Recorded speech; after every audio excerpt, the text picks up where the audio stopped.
नमस्कार, आप देख रहे हैं न्यूज 18। मैं हूं आपके साथ मेनका चौधरी और सीधे सीतापुर का रुख कर लेते हैं, जहां पर सीएम योगी आदित्यनाथ इस वक्त जनसभा को संबोधित कर रहे हैं। उपस्थित भाइयों बहनों, अभी यहां पर बाबा कामेश्वर धाम में सूरजकुंड मंदिर में दर्शन करके आप सबके उत्साह को मैंने देखा है।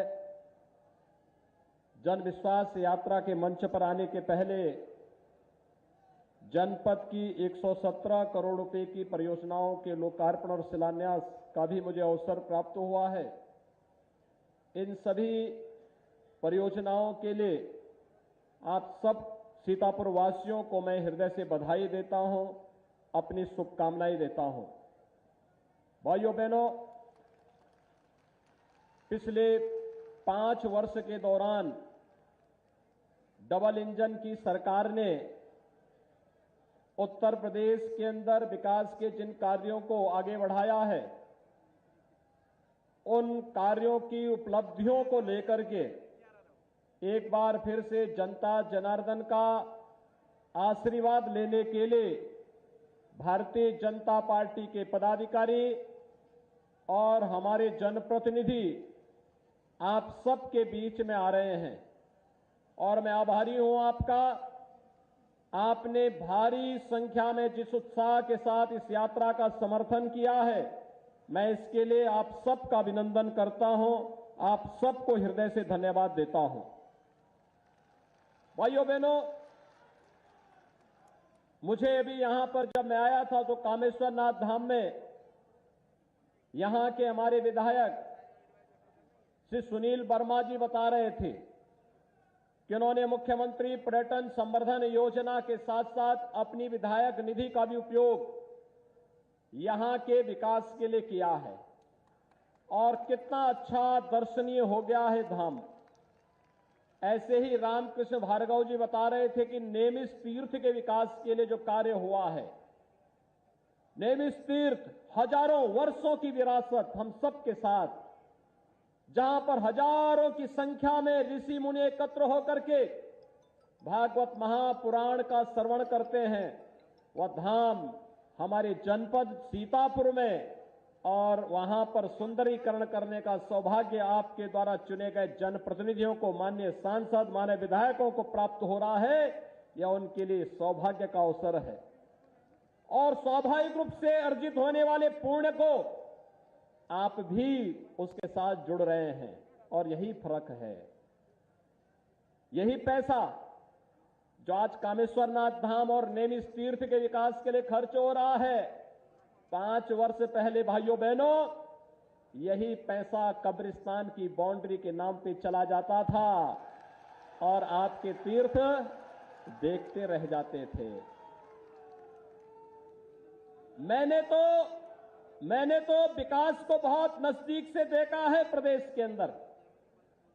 अभी यहां पर कह रहे थे केंद्रीय शहरी मंत्री श्री कौशल किशोर जी एक बात कह रहे थे कि पिछली सरकार के समय में 5 वर्ष में 18,000 लोगों को केवल मात्र आवास सैंक्शन हुए थे पूरे प्रदेश में, और कौशल किशोर जी अकेले सीतापुर जनपद में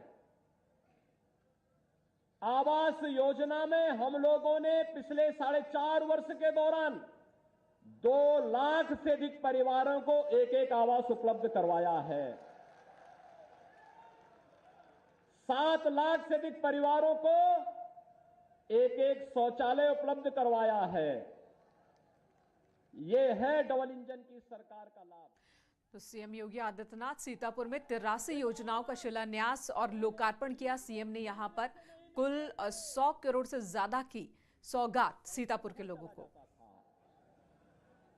शौचालय का पैसा पहले कहां चला जाता था, बिजली का पैसा कहां चला जाता था? भाइयों बहनों, मैंने तो आज तक देखा था और मैंने सुना था और पुराणों में भी, धार्मिक ग्रंथों में भी यही बात मैं मानता था, सुनता था, देखता था कि देवी लक्ष्मी दीपावली के दिन दीपोत्सव के साथ आती है, लेकिन इन पापियों ने तो दीवालों में बंद करके रखा है। देखा आपने समाजवादी पार्टी के नेताओं के घरों में दीवालों से भी देवी लक्ष्मी अब निकलने लग गई है।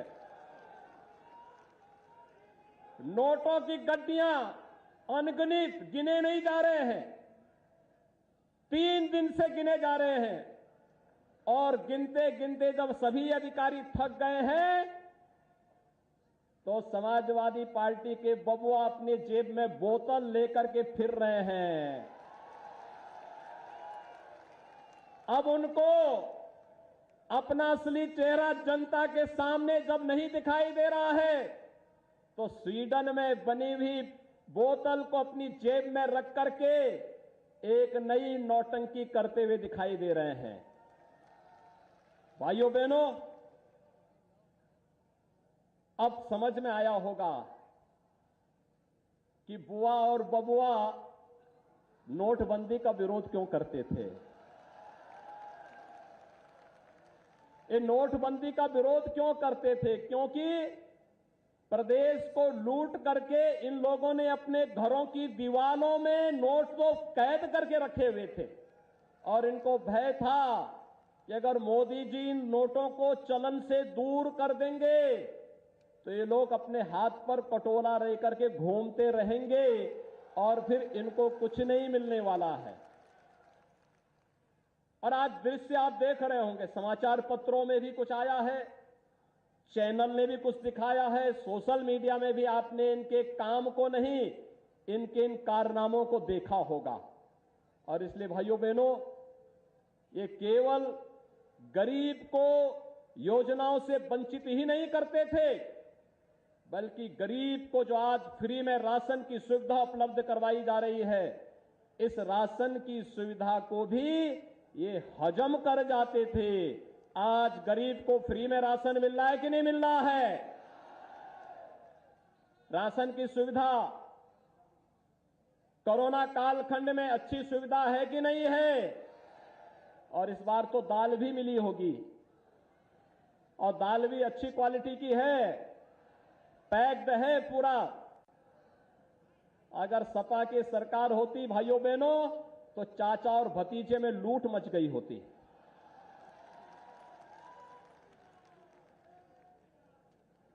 और ये गरीब देखता रह जाता।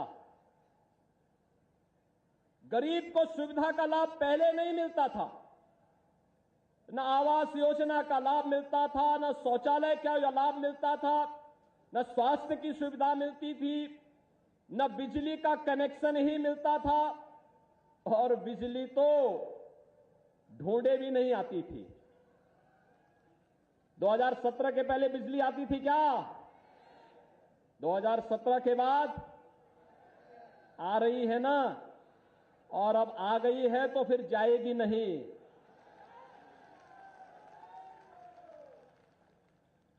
पहले गरीब के लिए नौकरी आती थी और महाभारत के रिश्ते समाजवादी पार्टी के एक ही परिवार के सब निकल पड़ते थे, कहीं चाचा, कहीं भतीजा, कहीं बबुआ, कहीं मामा, कहीं भांजा और क्या क्या कौन कौन रिश्ते होते हैं, ये सभी रिश्ते वसूली में निकल पड़ते थे। नौकरी नहीं लग पाती थी, पैसा भी जाता था, नौकरी भी नहीं लगती थी। 2017 के बाद जितनी नौकरी लगी है, लगभग 5 लाख नौजवानों को प्रदेश के अंदर हम नौकरी देने जा रहे हैं। अभी तो कुछ नियुक्तियों के पत्र वितरित होने बाकी हैं। मैंने विभागों से कहा कि वे स्वयं ही वितरित कर दीजिए, मुझे अब समय मिलना कठिन होगा। लेकिन भाइयों बहनों, 5 लाख नौजवानों को नौकरी मिल रही है, सरकारी नौकरी, और कोई नहीं कह सकता कि कोई लेन देन किसी ने किया हो, कोई भ्रष्टाचार किया हो। अगर कहीं से कोई सुगबुगाड़ दिखाई दी तो भ्रष्टाचारी को उठा करके जेल भेज दिया गया। लेकिन प्रदेश के नौजवानों के साथ खिलवाड़ नहीं करने दिया गया। प्रदेश के नौजवान को सम्मान देने का कार्य किया। और अब तो बबुआ को एक बात की और चिढ़ हो गई है कि उत्तर प्रदेश के नौजवानों को स्मार्टफोन और टैबलेट क्यों मिल रहा है, क्योंकि ये स्मार्टफोन गरीब के हाथ में आए, ये स्मार्टफोन प्रदेश की बेटियों की हाथ में आए, ये टैबलेट का लाभ ऑनलाइन एग्जामिनेशन के लिए ही नहीं, ऑनलाइन एजुकेशन के लिए भी हमारा नौजवान करे, प्रतियोगी परीक्षाओं की तैयारी के लिए करे। यह समाजवादी खानदान कैसे बर्दाश्त कर सकता है? क्योंकि वहां तो उनके लिए प्रदेश नहीं, उनके लिए अपना परिवार ही प्रदेश है, और हम लोगों के लिए पूरा प्रदेश ही परिवार है। हम सोचेंगे पूरे प्रदेश की 25 करोड़ जनता के लिए सोचेंगे। वे सोचते थे अपनी खानदान के लिए सोचते थे। बहुत दृष्टि गई, भतीजे तक पहुंच गई, उससे बाहर नहीं जाती थी, उससे बाहर सोची नहीं थी।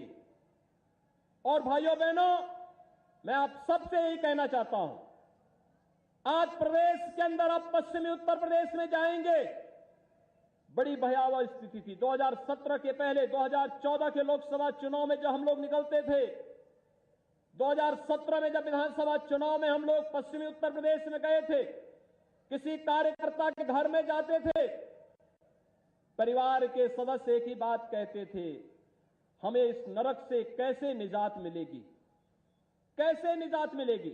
मैं पूछता था क्या हो गया, कहते थे बेटियों को स्कूल नहीं भेज पा रहे हैं। क्या हो गया, कहा सब गुंडे परेशान करते हैं, कभी भी उठा के ले जाते हैं। क्या आज किसी बेटी को कोई छेड़ने का दुस्साहस करेगा? उस दुशासन और दुर्योधन को मालूम होगा, फिर पहले तो महाभारत के लिए कृष्ण ने युद्ध किया होगा, अब तो जिन बेटियों को हम लोगों ने पुलिस में भर्ती किया है, ये वहीं पर महाभारत रचा देंगी और वहीं पर उसको काम तमाम कर देंगे। भाइयों बहनों, अंतर यही है, पहले राम भक्तों पर गोलियां चलती थी और अब अयोध्या में भव्य राम मंदिर का निर्माण हो रहा है। अयोध्या में भगवान राम का मंदिर क्या ये समाजवादी या कांग्रेस या बुआ की पार्टी बनाती? क्या राम मंदिर से इनसे कोई उम्मीद करते थे? आज आपको अयोध्या में राम मंदिर बनने पर कैसा लग रहा है? कैसा लग रहा है? पीछे सड़क वाले भी बोलो, अच्छा लग रहा है ना? राम अयोध्या में भगवान राम का भव्य मंदिर भारत के गौरव के मंदिर के रूप में आप देखते हैं? अगर है तो भाइयों बहनों, ये काम किसने किया? भारतीय जनता पार्टी की डबल इंजन की सरकार थी, इसलिए सारी बाधाओं को दूर करते हुए अयोध्या में भगवान राम के भक्तों की भावनाओं के अनुरूप भव्य मंदिर के निर्माण कार्य भी आगे बढ़ा दिया गया। मैं पहले देखता था सीतापुर की ओर से, जब कावड़ यात्रा निकलती थी सावन के महीने में, तो समाजवादी पार्टी की सरकार होती थी या मोहन जी की सरकार होती थी, ये बैन लगा देती थी, कहती थी कावड़ यात्रा नहीं निकलने देंगे। मैं 2017 में जब मुझे मुख्यमंत्री बनाया गया तो मैंने पूछा, मैंने कहा भी आखिर क्यों रोक लगती है इस पे? कहा साहब वो कहते हैं कि ये ठीक नहीं है। तो मैंने कहा सभी प्रकार की यात्राओं में फिर रोक लगनी चाहिए। कावड़ यात्रा को रोकोगे और अन्य प्रकार के जुलूसों को निकालने दोगे तो कैसे काम चल पाएगा? हमने कहा कावड़ यात्रा निकलनी चाहिए। और भाइयों बहनों, यहां पर तो कम है, गाजियाबाद से हरिद्वार के बीच में 4 करोड़ कावड़ यात्री निकलते हैं, 4 करोड़ श्रद्धालु। उसमें पश्चिमी उत्तर प्रदेश भी होता है, दिल्ली, हरियाणा, राजस्थान, पंजाब, करोड़ों की संख्या में लोग आते हैं और कावड़ यात्रा में भाग लेते हैं। हमने कहा कि भाई देखो, पता नहीं भगवान शंकर तो हमारे यहां कण-कण में भगवान शंकर का वास माना गया है, और इसलिए कोई भी इस यात्रा को रोकेगा नहीं। हां, हम पुष्प वर्षा जरूर करवाएंगे। हेलीकॉप्टर आप ले जाइए और सरकारी हेलीकॉप्टर से निगरानी भी करिए, पुष्प वर्षा भी करते जाइए।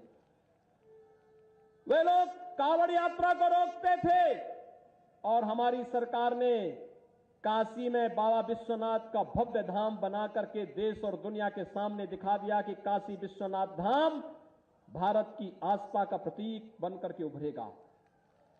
भाइयों बहनों, अंतर यही है, वे श्री कृष्ण जन्माष्टमी पर आयोजन पे रोक लगाते थे। हमारी सरकार आई, हमने रोक को हटाया और रोक को हटाने के साथ श्री कृष्ण जन्माष्टमी के आयोजन को न केवल मथुरा और वृंदावन में बल्कि भव्य रंगोत्सव के कार्यक्रम के साथ भी हमने उस तीर्थ को जोड़ने का कार्य किया है। भाइयों बहनों, आज प्रदेश समग्र विकास की दिशा में अग्रसर है। मुझे याद है, यहां के प्रगतिशील किसान लगातार मेहनत करते हैं। 2017 के पहले कर्ज के तले दबे हुए थे, उनकी उपज का उचित दाम नहीं मिलता था, गन्ना किसानों का गन्ना मूल्य बकाया था। हमारी सरकार आई, भाइयों बहनों, पिछले 4.5 वर्ष में हमारी सरकार ने 1.5 लाख करोड़ रुपए का गन्ना मूल्य का भुगतान अब तक गन्ना किसानों के खाते में करने का कार्य किया है। अगर मैं सपा और बसपा दोनों सरकारों के 14 वर्ष के कार्यकाल को देखूं तो भाइयों बहनों, 14 वर्ष में गन्ना किसानों का गन्ना मूल्य जितना भुगतान नहीं हुआ था, उतना गन्ना मूल्य का भुगतान हमारी सरकार ने मात्र 4-4.5 वर्ष के अंदर करके दिखाया है। एक तरफ गांव के विकास के लिए, गरीब के उत्थान के लिए, नौजवान के रोजगार के लिए और महिलाओं के कल्याण के लिए, प्रदेश के समग्र विकास के लिए कार्य करने वाली भारतीय जनता पार्टी की सरकार है। और दूसरी तरफ आप सबने देखा होगा, सपा की रही हो, बसपा की सरकार रही हो या कांग्रेस के नेतृत्व की इससे पहले की सरकारें रही हो, प्रदेश में आस्था के साथ खिलवाड़ करना, दंगा फसाद करना, बहन बेटियों की सुरक्षा के सामने संकट खड़ा करना, नौजवान के रोजगार पर डकैती डालना, गरीबों की कल्याणकारी योजनाओं को हजम कर जाना, इनकी नियति बन चुकी थी। ये लोग प्रदेश के विकास में बाधक हैं, स्पीड ब्रेकर का काम करते थे। आज यही कारण था उत्तर प्रदेश के सामने पहचान का संकट आ खड़ा हुआ था। और आज भाइयों बहनों, हम सब आपके बीच आए हैं। ये जन विश्वास यात्रा आपको डबल इंजन की सरकार के डबल फायदे दिखाने के लिए कि आपने आशीर्वाद दिया, बदले में उसका लाभ प्रदेश को भी और जनता जनार्दन को भी प्राप्त हो रहा है।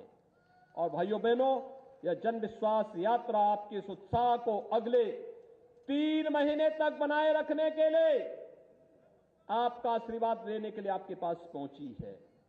आप क्या भारतीय जनता पार्टी की दोनों सरकारों, केंद्र में मोदी जी के नेतृत्व की सरकार और प्रदेश की सरकार के कार्य से खुश हैं? जो लोग खुश हैं, ओपार नहर की पटरी और सड़क पर जो लोग खड़े हैं, वही लोग भी, और जहां इस पंडाल के बाहर पीछे भी काफी बड़ी संख्या में लोग खड़े हैं, वे सभी लोग अपना हाथ खड़ा करके मुझे आश्वस्त करें। जो लोग खुश हैं, मुट्ठी बांध करके संकल्पित होंगे मेरे साथ में, दोनों हाथ खड़ा करके मेरे साथ बोलेंगे, भारत माता की, भारत माता की, भारत माता की।